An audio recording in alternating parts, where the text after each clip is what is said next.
Biological weapons, such as the Blue Shadow virus, are the terrible scourge that has been used to great effect in the galaxy. However, thankfully they are very rarely used. However, this does beg the question, why is it that not many factions, who we've already seen care very little about the ethics of their organisations, don't use these weapons more commonly in the Star Wars universe?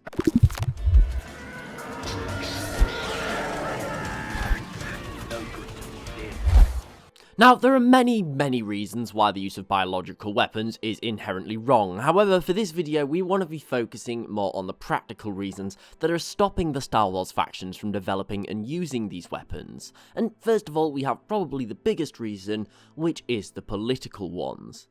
Now, like it or not, all of our factions are somewhat politically aligned, and therefore they have to appease people. The Republic needs to appease its citizens and the Senate, the CIS, its Parliament, the Empire to a lesser extent, but it still has a vested interest in keeping people and the Senate relatively happy. Even the Rebel Alliance is somewhat politically aligned. And the use of biological weapons damages this. You see, biological weapons are often incredibly cruel and incredibly destructive, not only to enemy soldiers, but civilians and environments in which they are released. So it's just not popular, and it's always going to trigger massive repercussions and backlash.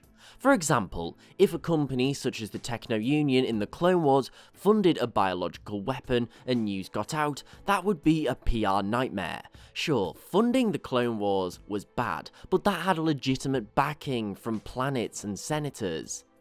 However, biological weaponry is just so abhorrent that no one in their right mind could ever support the use of it. Also, you do need to consider the fact that the Star Wars universe, like our own, has the idea of war crimes. Crimes that even in times of war are so horrific that they're not allowed to escape justice.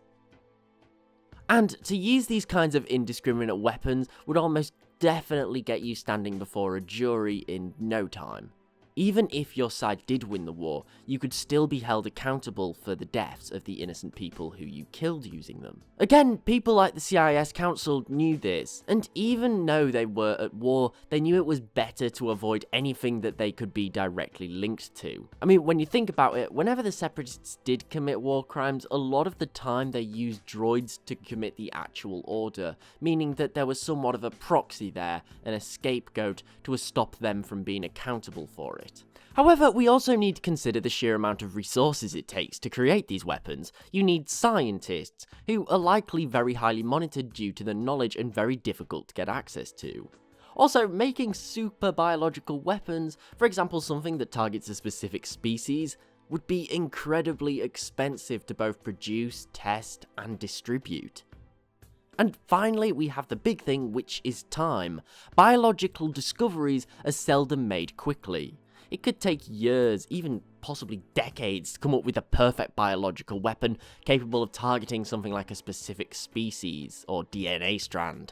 And it would just be generally much easier and quicker to use more conventional warfare, because by the time you've perfected the weapon, the conflict might be over. And again, consider this with the backlash. As soon as anybody's developed chemical weapons that can target something like a species, you've basically blacklisted yourself from the rest of the galaxy. Nobody's gonna want to do business with you, nobody's gonna want to ally with you, because it's just such a heinous act. And finally, we have the unpredictability involved. Biology is difficult and ever-changing, and you can never be 100% that it's gonna work as planned. So what if your super virus designed to sterilize a world of natives mutates, spreads to other life, turns the entire world into an inhospitable wasteland, and that's some 40k Exterminatus level stuff, and in that case, no one wins.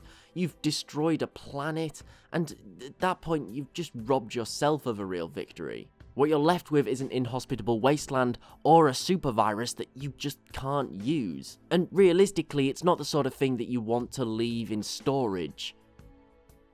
If you're not going to be using a biological weapon, you're probably going to be destroying or decommissioning it, because the worst thing that could happen was that falls into someone else's hands, because if they use it, you're still going to be held accountable. Now, you may be thinking that I'm being a bit dramatic about how much of a massive taboo biological weapons are in the Star Wars universe. I mean, when you think about it, there was the Blue Shadow virus in the Clone Wars.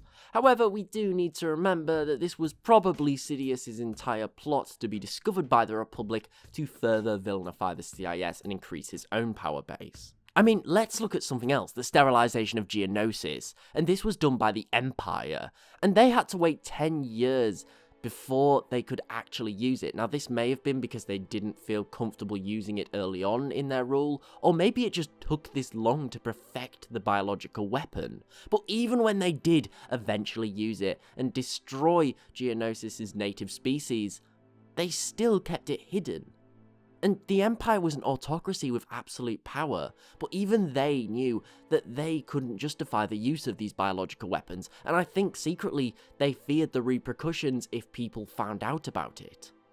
Ultimately, biological weapons, like in our own world, are thankfully seldom used because of the problems associated with them, and even when they are, it's done in the utmost secret, as people are generally terrified of the repercussions for such a horrific use. But what do you guys think? Why are they so rare in their use? Thank you for watching, I do hope that you enjoyed. If so, please remember to like, share and sub, as it's really appreciated and it helps the channel grow. Also, don't forget to follow me on Twitter @TheLawGuy and tick the bell for regular updates. But most importantly, thank you so much for watching, I do hope that you enjoyed, and I'll see you next time.